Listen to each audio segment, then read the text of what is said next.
कौन है ये लोग? सीरियसली मतलब मैं जानना चाहता हूँ कि ऐसे लोग कहाँ मिलते कहाँ पे हैं, जो इस तरह से सड़क में बैठ के श्री अमिताभ बच्चन जी के लिए बैठ के प्रार्थना दुआ कर रहे हैं। देखिए, मुझे गलत मत समझिएगा, श्री अमिताभ बच्चन जी के करोड़ों फ़ैन हैं, उनमें से एक फ़ैन मैं भी हूँ। आप पीछे वॉल में देख सकते हैं, ये कुछ पोर्ट्रेट्स हैं उनके जो मैंने उनके लिए बनाया था बचपन में, और बहुत बड़ा फ़ैन हूँ और बहुत इंस्पिरेशन मिलता है उनकी कहानी देख के, जो वो हार्डवर्क करते हैं इस उम्र में, जो मेहनत करते हैं और जिस ऊंचाई तक वो पहुँचे हैं, वो हमारे देश का गर्व है, नो डाउट। लेकिन जब मैं ये सब देखता हूँ ना, तो गलत मत समझिएगा, लेकिन मुझे बहुत फेक लगता है। और स्पेशली जब हमारे देश में एक ऐसा सिचुएशन है, उस वक्त ये सब चीज़ें करना कहाँ तक जस्टिफाइड है। तो चलिए आज इसी विषय पे कुछ चर्चा करते हैं, तो बने रहिए मेरे साथ। सो दोस्तों, देखिए, अमिताभ बच्चन जी जो हैं वो बहुत बड़े सुपरस्टार हैं और उन्होंने अपनी मेहनत से, कड़ी मेहनत से आज वो सुपरस्टार बने हैं, और उनकी मेहनत की वजह से ही आज उनके पास, हम ये कह सकते हैं कि उनके पास सब कुछ है। आई मीन देखिए, मैं तो उनको पर्सनली नहीं जानता, लेकिन मेरे कहने का मतलब ये है, इसे गलत तरीके से मत लीजिएगा, वो फिनेंशियली जो है वो बहुत ज़्यादा सक्षम है। जैसे कि आज अगर किसी को कोरोना होता है तो वो काफ़ी डर जाता है, क्योंकि उसको सबसे पहले ये आता है कि भाई कौन से हॉस्पिटल में एडमिट होना है, कहाँ जाना है, क्या करना है, हॉस्पिटल में बेड मिलेगा या नहीं मिलेगा, ट्रीटमेंट प्रॉपर्ली होगा या नहीं होगा। लेकिन ये सब चिंता जो है वो अमित जी को करने की ज़रूरत नहीं है। डेफिनेटली हमको उनके लिए दुआ करनी चाहिए, और दुआ हम करते हैं, क्योंकि वो हमारे देश का गर्व है और लाखों करोड़ों लोगों के लिए इंस्पिरेशन है। मेरे लिए भी एक इंस्पिरेशन है, तो हमें दुआ करनी चाहिए, ज़रूर करनी चाहिए। लेकिन इस तरह से रास्ते पे निकल के, ये जो बैठ के, जो मोर्चा निकाल के बैठे हुए हैं, पूजा पाठ चल रहा है, यज्ञ चल रहा है, ये सब कहीं कहीं ना मुझे लगता है कि ये कुछ मतलब बहुत ज़्यादा फेक लगता है। आई एम श्योर कि अमित जी को भी ये चीज़ अच्छा नहीं लग रहा होगा, क्योंकि देश में जो हालात है वो सही नहीं है। आज लाखों ऐसे लोग हैं जो बहुत ज़्यादा परेशान हैं, डरे हुए हैं, चिंतित हैं, जिनको कोरोना होता है तो उनके देखभाल के लिए कोई नहीं है। हॉस्पिटल्स में भी मतलब जगह नहीं है आज के डेट में। कितने ऐसे जगह जहाँ पे बेड नहीं मिल रहा है यार लोगों को, और हम यहाँ बैठ के ये सब करने बैठे हैं, बैठ के बस फोटो लेके बैठ गए, ये कर रहे हैं, पूजा पाठ चल रहा है। अरे क्यों भाई, क्या ज़रूरत है ये सब करने का? ऐसे ही पुलिस लोग जो है भीड़ संभाल के परेशान है, ऊपर से तुम लोग बैठ के बाहर बैठ के ये सब कर रहे हो बैठे बैठे। अभी ज़रूरी है क्या ये करना? ये नाटक करना ज़रूरी है क्या? माफ़ कीजिएगा अगर मैं गलत बोल रहा हूँ, लेकिन मुझे लगता है मैं सही बोल रहा हूँ। यार लोगों को यहाँ पे खाने को नहीं मिल रहा है यार। मैं मानता हूँ कि दुआओं की नहीं, इस वक्त हमें एक दूसरे की मदद करने की ज़रूरत है।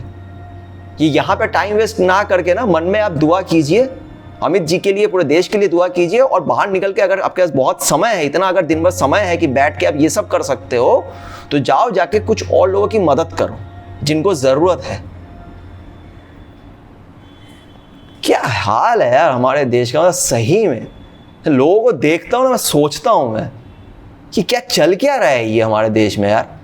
माफ़ कीजिएगा दोस्तों अगर आपको मेरी बातें गलत लगी हो, लेकिन मुझे ऐसा लगता है कि इस वक्त सही में दुआओं से ज़्यादा हमें काम करने की ज़रूरत है।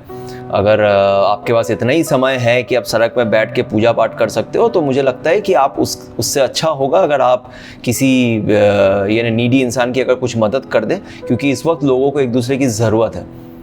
लोग सही में बहुत ज़्यादा परेशान हैं। और एक छोटा सा इंसिडेंट जो है, जो मेरे दिमाग में आ रहा था, जो मैं आप लोगों के साथ जस्ट शेयर करना चाहता हूँ।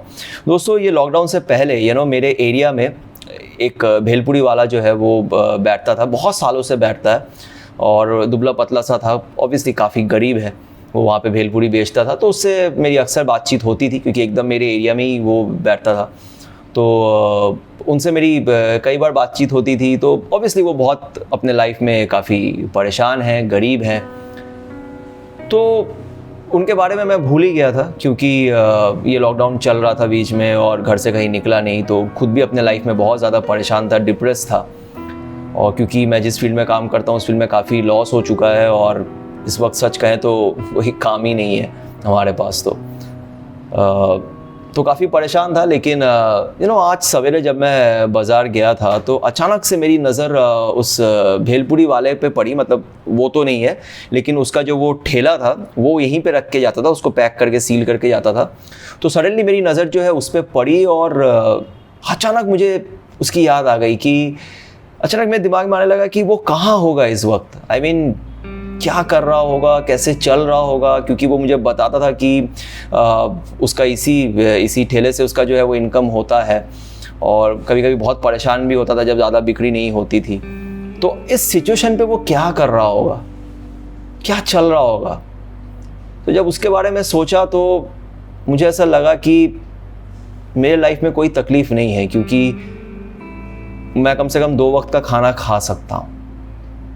लेकिन ऐसे बहुत सारे लोग हैं जिनके पास कोरोना तो आज है और कल उम्मीद करते हैं कि कोरोना चला भी जाएगा, लेकिन इनकी ज़िंदगी वापस ट्रैक में कैसे आएगी ये सही में नहीं पता। और सच में मुझे लगता है कि हमें जितना हमसे हो सके हमें करना चाहिए। मैं कोशिश करता हूँ, जो मैं कर सकता हूँ वो करता हूँ दूसरों के लिए। और यही कहना चाहूँगा कि इस वक्त दुआओं से कोई फ़ायदा नहीं है, हमें जितना हो सके दूसरे की मदद करनी चाहिए।